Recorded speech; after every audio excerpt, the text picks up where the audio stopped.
So Windows 11, you may have heard of it. And the question that everyone has is it worth upgrading? When should I do it? And so that's always been my sort of experience with new versions of Windows, is they seem to be just a new logo, fresh coat of paint on the same old tired operating system. So it's a question, is this a skip this version? Maybe the next one is better. And we had Windows ME, we had Windows 8, not so good. Windows Vista, 7 was good, 10 was good. So version 11, do we skip or do we go with it? So first point is the good things is apparently the CPU and memory usage is better. So it feels faster, especially when running multiple programs, or perhaps for me, it's if I'm encoding a video. Right now on 10, computer can be very slow for Excel and Outlook. I may as well go do something else. Both 11 apparently does a lot better. There's native Android apps, so we can download Android apps and install them, because there are some apps that are fantastic, but you need a mobile phone or a tablet. So now those can run on Windows, and without requiring your phone to be tethered or available. So I look forward to trying that out and seeing if it's useful. There's better Teams integration. So if you're embracing all of Microsoft 365 and Teams and SharePoint, all those great things, it's part of the OS. So it's quicker, better integrated.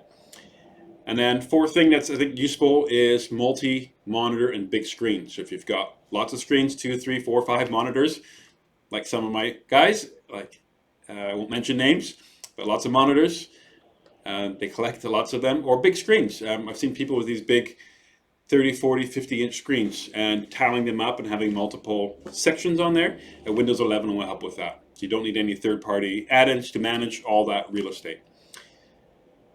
So those are some of the good things. The requirements have gone up. So you need CPU kind of from the last 5 years. The older ones, the older generations are not supported. Just can't install Windows 11. And you need this little chip called the TPM, which is used for security, for encryption. I think it's good they require it. So the manufacturers like Lenovo, HP, Dell, etc. must include this on their motherboards. So we can up the security and make that mandatory everywhere, protecting the data. If you don't have the requirements, you may as well just stay on 10. Like it's fine. So keep using it until it's time to replace that computer. So the other question is when. So with big software like this, it is often the 0 version, like 11.0, has more bugs and things that need to be ironed out. That takes time. So I would say wait 69 months. So we're actually getting close to that because 11 came out in October.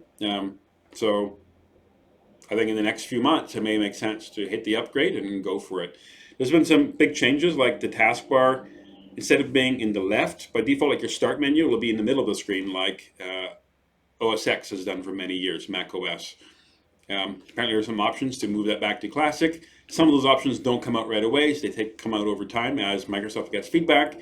And people are like, we want to put it back to how it was. We want to customize it. It's our choice. So Microsoft adds the options in there. To wrap up, they're calling it version 11 and a big thing. I don't see why they couldn't have put this into version 10 and rolled it out with their semi-annual updates, their future updates. But that's what they've chosen to do. And as always, I wish they would more aggressively phase out older crap in the OS. Stuff that from Windows 3.1 that's still there, the Windows 95, Windows 2000. Get rid of that old stuff, the old compatibility. Force the developers to update their code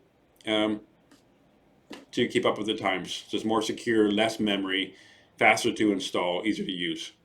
If you're already using version 11, I'd love to hear from you. Please post in the comments.